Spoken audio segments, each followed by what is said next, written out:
One of my favorite features of Desmos Activity Builder are the conversation tools, which you'll see on the bottom left of your screen when you start a Desmos activity.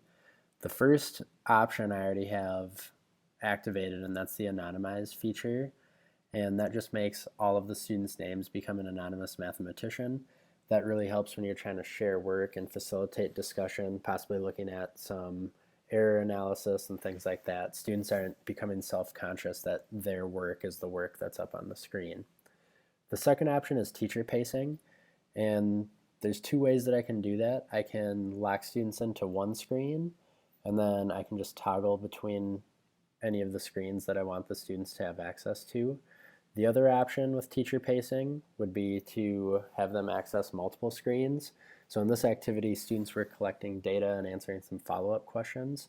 So if I click on slide 3 and then on slide 5, that locks the students into just those three screens, 3, 4, and 5, and be able to answer any of the questions or do any of the work that are on any of those three screens.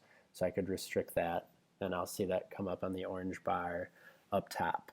The last option is to pause the class, and when I activate that, the student screens would be grayed out and they're not able to do anything in the activity anymore.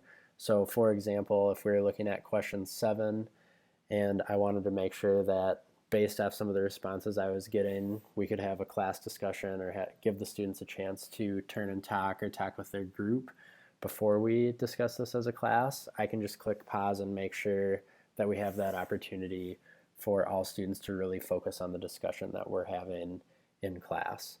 So that's how you use the Desmos conversation tools, and that is one of my favorite features in Desmos Activity Builder.